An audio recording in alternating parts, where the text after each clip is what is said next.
These two guys have Minnesota sports flowing in their veins. Mackie and Judd on SKOR North and SKORNorth.com. I like Conley a lot better than going after and getting Kyle Lowry at $29 million.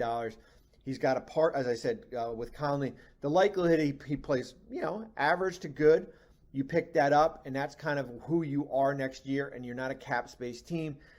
You basically had to waive Taurean Prince to become a cap space team, and Prince has been good for them. And as I said, cap space is the most overrated thing out there. So that's who you are. You get Conley, Edwards, McDaniels, Towns, Gobert. Let's see what happens in the next 25 days. All right, ladies and gentlemen, I give you Reckless Speculation Thursday on a Friday. I give you some massive news about the Wolves that we touched on in a live show. D'Angelo Russell being traded, 3-team trade to the Lakers a couple of days ago. It is Mackie and Judd. Phil out today, so it's Judd, it's Declan. That was Bobby Marks, who you just heard from, a guy who's good friends with Marks, Darren Doogie Wolfson, who is here. Not just to recklessly speculate, but ladies and gentlemen, to inform us on this guy, a guy whose bobblehead was given away only a couple of weeks ago, D'Angelo Russell, but now he is a Laker. Doogie, welcome to the show. And I just want to put a quarter in you and say, take us through a trade that you alluded to. Like we went back and forth on this possibility. Take us through what finally transpired to get D'Angelo Russell to the Lakers and Mike Conley from the Jazz to the Wolves in what I would say was not a shocking trade, but is an interesting deal. Yeah, definitely interesting. Good morning, Judd. Hello, Declan. Happy Reckless Speculation, I guess Friday, right? Happy Reckless Speculation Thursday on this Friday. Thanks for your guys' flexibility. Some stuff on my schedule on Thursday, plus we normally chat, Thursday late morning. We figured, hey, some stuff may change, may shift. Takes a little bit to post this, so it made sense for us to do a post-mortem, right, on the Wolves trade deadline situation on this day. So thank you very much for your flexibility. Yeah, Judd, going back how many weeks did we allude to, if the Wolves trade D'Angelo, the idea would be to bring in a guard that is under contractual control for one additional season. I told you Miami was very interested going back weeks in a Kyle Lowry, D'Angelo Russell trade. I also told you in that moment the Wolves said, no, we are not doing that. That's what Bobby Marks, my good buddy, alluded to. I thought, because when we chatted on Tuesday, I was still stuck on, hey, I see D'Angelo here on February 10th, past the deadline, but I touched on, hey, sign and trade this summer. I knew D'Angelo wasn't going to be here next season. I just thought, hey, the way he's been shooting, it wouldn't come to fruition, some sort of trade. I also thought that the Lakers were looking to add some shooting, some guard play, but that Utah and LA were far enough down the road on a Conley Jr. trade that it wouldn't necessarily involve a third team. But then things picked up on Wednesday. Clearly, the Lakers had interest in Mike Conley Jr. So did the Clippers. It wasn't just the Wolves that were in on Mike Conley Jr. I just thought the Lakers were far enough down the road that there was no need to involve a third team. But the Wolves said, hey, we like Mike Conley Jr. Del Demps has the history with Mike Conley Jr. in Utah. We know that him and Rudy Gobert are infinitely better together than D'Angelo and Gobert. Yes, D'Angelo deserves all sorts of credit for shooting the ball better than he ever has before, going back to December 1st. He deserves a ton of credit for that. But really, Judd, and I don't have all the numbers in front of me, but are the Wolves that much better when he's on the court, or were they, past tense now, were they that much better when he was on the court compared to off the court? If you look at some of those numbers, not really. He wasn't really a difference maker when on the court, because there's still those turnovers. There's still the lack of detail on defense, not boxing out, many head-scratching plays, right? His run here was a complete roller coaster, right? Some really, really good moments. I think about the Clippers game, the play-in game last April. He was brilliant, right? They don't ascend up to the 7th seed without D'Angelo in that play-in game. Then he's benched at the end of the playoff series, right? It was a constant roller coaster. The stories are out there, Judd. I'm not big on, okay, guy is gone. Now let's just go all in on, kicking him in the groin, right? Piling the dirt on. Now we did it. I'm guilty as charged on this, Judd, when it was Gerson Rosas. But I will also tell you, in that moment, in those last 24 to 48 hours, there was some new stuff emerging. I had heard some stuff, but was waiting for it to be confirmed. So a lot of those details had to be reported in the moment. And it's not like Gerson was fired because of just basketball incompetence, right? There was way more to that story. So I felt like in that moment, those stories, many of them, had to be told. There are a million D'Angelo Russell stories. A lot of them are not good. I don't necessarily want to pile on in this moment. Now, for those who religiously listen to this segment, you've heard me mention, even going back to 2015, his pre-draft visit here, when the Wolves had the number 1 pick, and D'Angelo comes in for a visit. That trip was incredibly negative. The second he stepped into the car, they hired a car service. The second he stepped into the car, that trip was really, really negative. I will tell you, late Flip Saunders, Ryan Saunders, to get on those guys' bad side, you have to do some really bad stuff. Like those guys, right? Flip, when he was alive, was like the greatest guy ever. Ryan, one of the greatest guys ever. Like to get on their bad sides? Like, come on. Now, I fully acknowledge, Judd, over the last 8 years, there's been some maturation. I told you when I was at Media Day in October that multiple people at the Wolves came up to me and said, hey, don't know if it's fatherhood, what it is, but D'Angelo seems to have turned a page. He seems like a different guy. Some of that carried over into the season, but with the lack of chemistry with Gobert, yeah, there was a good amount of negativity there. And I'll remind you, how many times have I said, if Tim Conley, by the way, for those of us in broadcast media, Mike Conley, Tim Conley, that's got screw up written all over it. But Tim Conley, the Wolves president of operations, if he truly wanted to extend D'Angelo, it would have happened months ago. Gerson Rosas is the guy who brought D'Angelo Russell here. It wasn't Tim Conley. Tim Conley never had an interest in keeping D'Angelo Russell long term. So it was a matter of when, not if. The era ended, and it came to an end on Wednesday night. But when we spoke in the moment on Tuesday, I just didn't sense things were far enough along, with some of these scenarios. Sure, teams checked in. The Phoenix Suns checked in right before Durant. Dallas did check in before Kyrie, right? So there was always some level of interest. The Clippers did check in, but I just didn't think it would get to the point of the finish line, just because I know 99% of trades talked about just never come to fruition. But in this case, you can look at all three sides and say, okay, I completely get it. Utah was fixated on getting that Lakers 2027 first-round pick. They also now will have $60 million plus in cap space this summer. Now, can they get a premier player like a Fred VanVleet, somebody like that, to come to Utah? That may be a different conversation. But Utah has all sorts of flexibility getting off the Conley Jr. contract for next year. Utah now has all this flexibility this summer. The Wolves wanted to extend the window of the salary slot with D'Angelo, had no interest in extending D'Angelo. Mike Conley Jr. now does that. You can trade Mike Conley Jr. this time next year if you want to as an expiring contract, or he can help you hopefully ascend to the top four in the Western Conference, that he still has another good year or two in him in his mid-30s. You look at the Lakers. The Lakers are one of the worst shooting teams in the league. So they now, and they have a bunch of guys, they had, before they moved them, Kendrick Nunn, guys like that. Like, you look at their bench. I mean, they're so top-heavy with LeBron, with AD.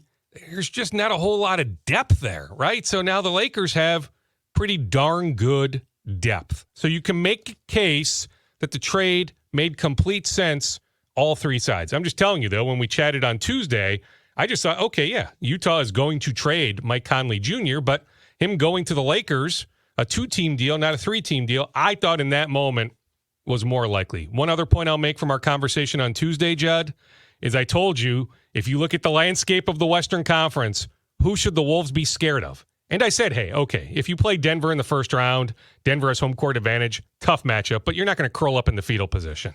Right? I said that also with the Warriors, with the Clippers. Not favorable matchups, but you're not going to curl up in the fetal position. I would now curl up in the fetal position if you play the Phoenix Suns, right? The landscape of the Western Conference changed so significantly in the last 72 hours since we last spoke. So the Wolves also had to take a little bit of a long-term look at this and say, okay, where are we really going this year? And we're losing D'Angelo. We can't just outright lose him. We need to get something in return. Let's do this deal. Plus, I don't want to sleep on Alexander Walker. Like, his true shooting percentage this year is really good. There's still a pretty good player there. Mid-first-round pick a few years ago. In fact, you know who really loved Nickeil Alexander-Walker pre-draft?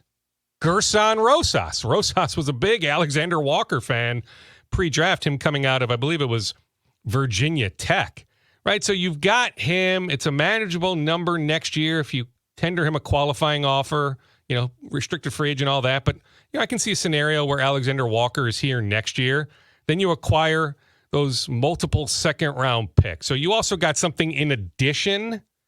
So, you know, hopefully that lays out why Tim Connolly wanted to do this deal. But just make no mistake, Tim Connolly was never married to D'Angelo Russell.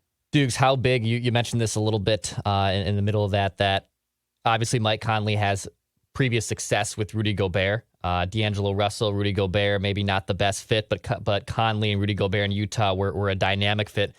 I kind of think, too, it's not just the salary slot and finding the right point guard. To me, getting Mike Conley also is them doubling down that they're going to make this Rudy Gobert trade work, right? They're going to make this acquisition, this chemistry, this fit work. And Conley has a great history of doing that. And I bet that played also a humongous factor in the acquisition of Conley, or the swap, I should say, for Russell, for Conley. Absolutely. Amen, Declan. 100%. Yes. I mean, you know, you can look at the numbers the last couple of years. Mike Conley Jr., Rudy Gobert, really good combination. D'Angelo Russell, Rudy Gobert just did not work.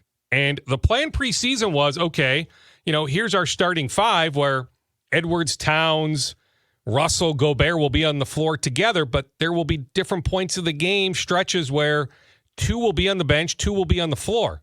Well, Chris Finch's preseason plan was, okay, Cat and Edwards together, Gobert and Russell together. There was a thought going back to Russell's success in Brooklyn with Jared Allen that, hey, like, this can really work. He's never played with a roll man in the pick and roll quite like Rudy Gobert. You know, Allen is a decent comp, but, you know, we really feel like Russell's game in the pick and roll in particular will excel with Rudy Gobert. Well, I mean, that was just always a struggle. Like, how many passes? And it's not all on D'Angelo, right? I mean, Rudy, how many passes has he fumbled this year? It's like, Rudy, what's up with your hands? Like, how can you not secure the ball? Oh, his hands are terrible. Right? And that did drive D'Angelo Russell nuts. Make no mistake about it. Right? I'm sure deep down, too, he was upset that, hey, like, why wouldn't these guys pay me? I want the big money on a 4-year extension. Why won't they offer it? Right? Screw them.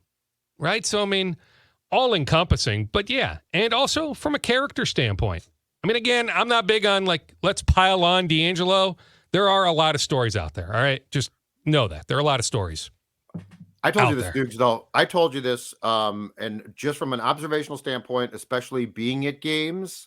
So forget the off the court stuff. Like, that stuff takes place. I don't like it, but it takes place. But I told you that, I mean, it was very clear on the court that D'Angelo didn't necessarily fit the vision, which is why it was smart to take a look. Like, they actually, I think, if you want to, we can quibble about the Gobert trade from here to eternity. It might be a terrible trade, but the D'Angelo trade that the Wolves just made, I actually like, because I think they did the responsible thing. Expiring contract, took a look-see, took a long look, determined that, you know what, he doesn't look happy. I also think it's important to point out with him as well, to go back to, I think it was about a month ago or 3 weeks ago, the Yahoo piece, where they were talking to D'Angelo about Ant, and D'Angelo immediately said, well, I'm an alpha too. This has gone from, I think it's going to be Ant's team to it's Ant's team now. And it absolutely is Ant's team. And acceptance, Doogie, is going to be a huge thing. And the most important acceptance is going to be Cat. So if D'Lo can't get his head around exactly that, we got problems there. So I actually do believe, and I will credit him, I think Conley played this exactly right as far as not being too sudden with the judgment, but the judgment at this point made some sense. Yes, and it wasn't just Conley, right? I mean, plenty of feedback from the coaching staff, Chris Finch, you're right, others, right? On Cat, because I've had people suggest, is Cat pissed off now? Let me make this very clear. Karl Anthony Towns is not pissed. He's just not. Do him and D'Angelo have a relationship? Sure. Was it really strong a few years ago? Yeah, I think it was. But is Cat pissed off right now? Heck no. No. The answer is no. I promise you. No. What I can't quantify, Judd, is the other talking point I was about to make before you chimed in was Conley Jr. is an A-plus human. Mm-hmm. Like, I was even texting with John Lohr from Orono, who played with Conley Jr. in Memphis. Mm-hmm. Right? This is going back many years. He said Mike is the best. He goes, great golfer, too. He goes, you don't want to play that guy on the golf course, so he'll take all your money. But he said Mike is such a good dude. You text with other people in the league, they will tell you that. Now, I don't know how to quantify how does that now translate to on-the-court success.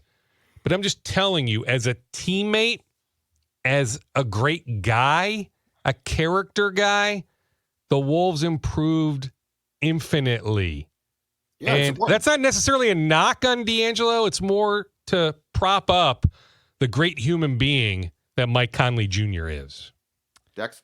Dukes, I saw some other, obviously, tentacles of trade deadline rumors that were flying. Yeah, I saw Seth Curry's name, potentially pop up. God, I would love his three-point shooting if that would have happened. But as all these guys now that were moved and shaked, they entered the buyout market and et cetera, are there any players that the Wolves are interested maybe bringing in once that buyout market ends up passing through?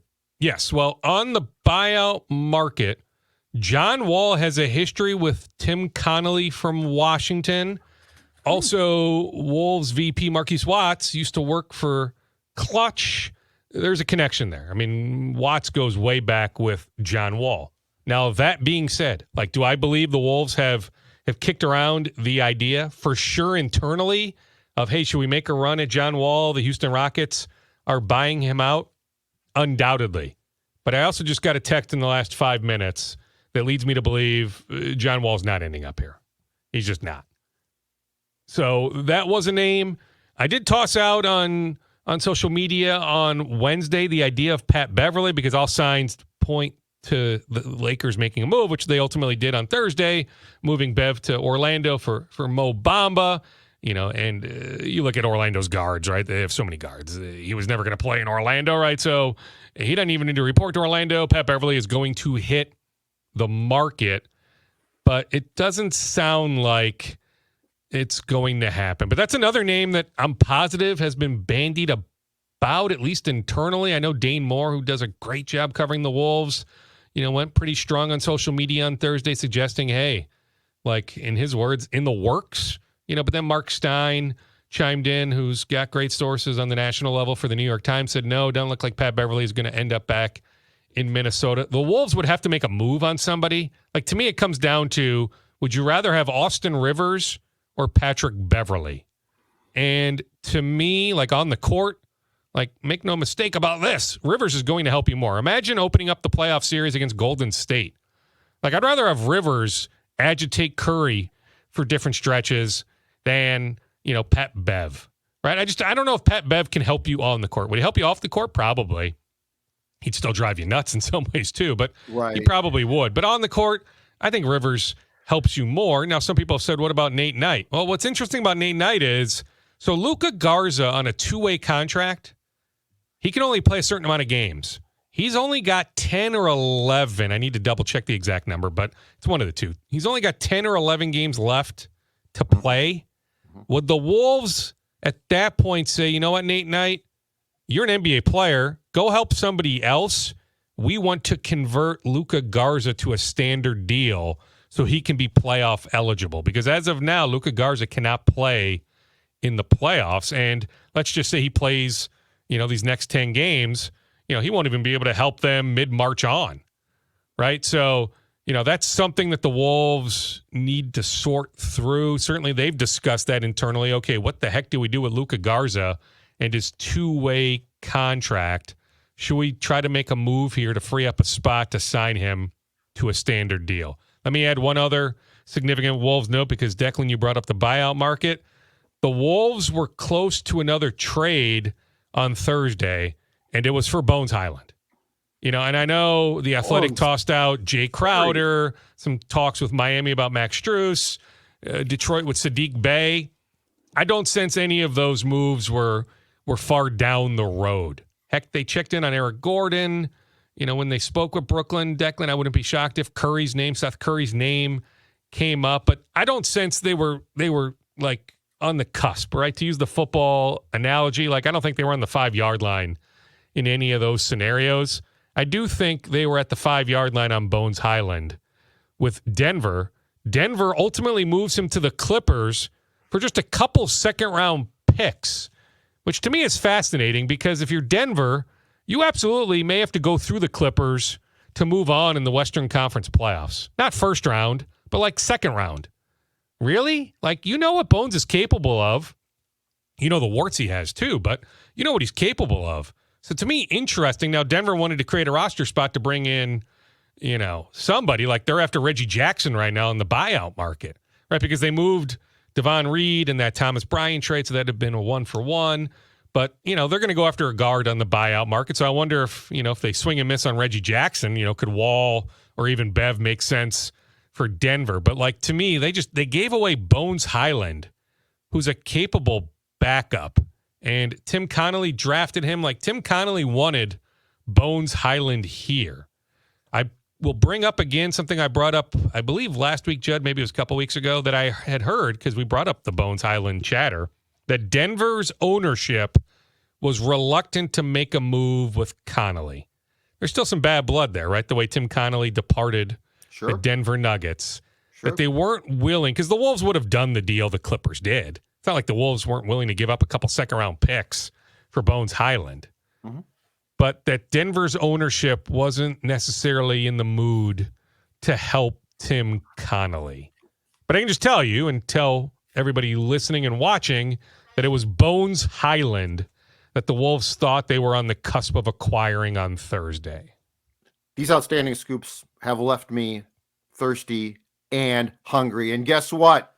The good news is right down the street from me in St. Louis Park here resides the Park Tavern, where you can go and have a drink, outstanding food. And also, if you are watching this right now, you can go and bowl and have a party there, eat, drink, have a great time. In fact, it's right on my hoodie here. Eat, drink, bowl, and party at the Park Tavern in St. Louis Park. And also, if you have a group outing, a fantasy league draft, a birthday party, anything like that, Park Tavern can accommodate big groups. We're talking 40, 50 people, and they can do it no problem. 952-929-6810, 952-929-6810, parktavern.net, parktavern.net. Cheryl, my friend there, will take care of everything. Go have a great time. And, of course, tell them that the folks from the Scoopages and SKOR North told you to contact them. And Dex, as the weekend approaches here, if I want to have some fun, get some skin in the game, how can I do it? Yeah, go to Underdog Fantasy. Right now they have a live special prop of Jalen Hurts, 0.5 total yards. Doogie, are you bold enough to bet the under on 0.5 total yards for Jalen Hurts in the Super Bowl? I will tell you what I would bet. Kelsey scoring the first touchdown, I believe, is plus 650. I would take that. Love that. And they actually have that. They have a touchdown prop for Travis Kelsey at Underdog Fantasy. You can make these props right now. Go to Underdog Fantasy, download the app. First time and even recurring users can use the Jalen Hurts prop. And if you're a first time user, though, download or use promo code SKOR, SKOR. They'll match your first deposit up to $100. Getting in on the big game with Underdog Fantasy. So love it. Hey, one thing, by the way, that I don't love, Declan. Mm-hmm. So I'm pulling into the parking lot here at Hubbardville this morning, and Ross Brendel, do it all, right? I mean, in charge of podcasts and promotions. So he's he's moving our promotions vehicle through the parking lot. I don't know what the heck he was doing, but I see the signage on the back of the car. Oh, boy. Mackey and Judd. Mm-hmm. What about Mackey, Judd, and Declan? I've been pushing for this for a long time now. You know dude. what? I don't get it. That takes some time. I really don't get it. Takes some time. We got to repaint it. I got to get out there. I now am in charge of painting the trucks. Are the Timberwolves That's a scary proposition. Oh, it's terrible. Are the Timberwolves a better team as we talk right now than they were on Tuesday? I think they're about the same team, Judd. I think in the end, they end up either with 43, 42, 41, or 40 wins. So 40 and 42, 41 and 41, 42 and 40, maybe 43 and 39. Their schedule we knew before Wednesday night was going to be very difficult the rest of the way, one of the toughest in the conference. Well, I would now argue, if you look at all the trades that were made, how much better so many of these teams seemingly are, their schedule is that much more difficult.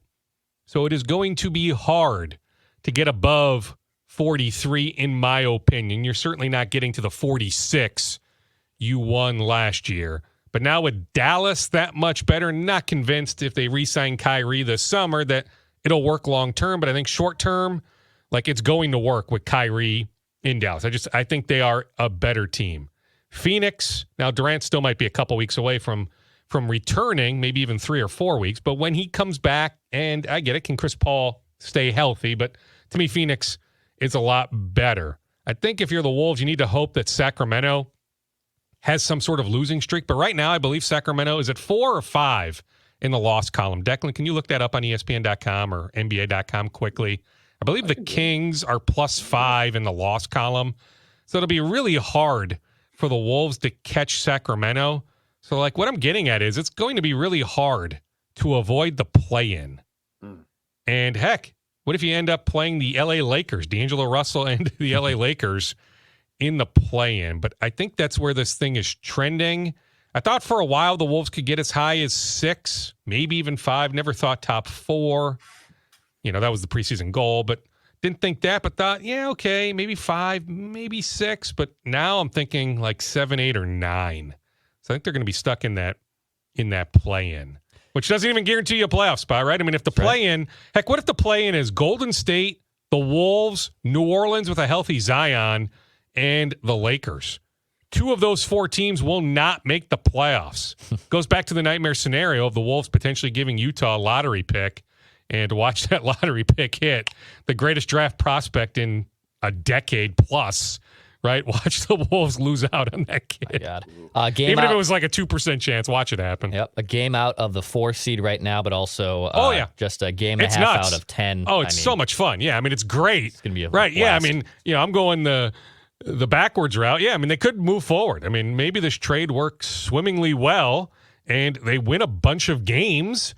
And, yeah, maybe they ascend up to 5 or 4. Maybe they comfortably make the playoffs. But I still think they're going to be in that 39 to 43 win range. I also hope, for the Wolves' sake, that Mike Conley Jr. can stay healthy, right? When you're 35, I mean, he's missed double-digit games. That's the one knock on him. I get it. From three-point range this year, he's a little down from his career numbers, right? But he doesn't turn the ball over a whole lot. He's an assist machine, right? There's a lot of good about Mike Conley Jr. Over 70 games of playoff experience. Just stay healthy. He has missed double-digit games every year of his career since his second year in the league. I don't know what year this is now, but, he was a high pick coming out of Ohio State, right? Like after, 1 year or 2 years in college? I mean, he's been in the NBA now, 11 years, 12 years, 13 years. So for 9, 10, 11 straight years, he has missed double-digit games. I should know top of my head what year this is for Conley Jr. Might even be 13 or 14, but he just has missed. Bottom line is he has missed a lot of games going back many years. He's already missed a good amount of games this year. Can he stay healthy? He's now healthy. He's on the court. Should play tonight.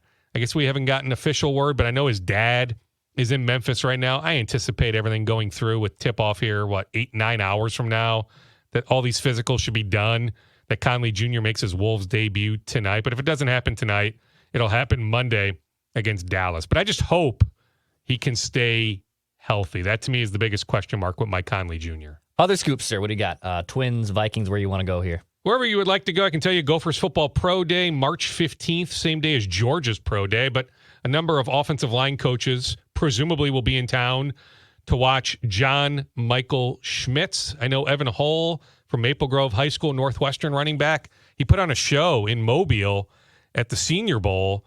He will have his pro day in Evanston, Illinois on March 14th. A cool combine note, I put it out on social media a few days before. Then the NFL, like Wednesday or Thursday, put out the official list of combine invites. 319 players invited, but, guys like Tanner Morgan are not invited to the combine, right? The combine isn't for everybody. It's still a select company.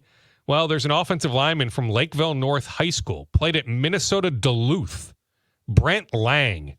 I don't know if in the history of Minnesota Duluth football, they've ever had a guy get invited to the combine. Maybe, but point is it's rare. So that's a really cool note that a kid from Minnesota Duluth, Brent Lang, has been invited to the NFL Draft Combine.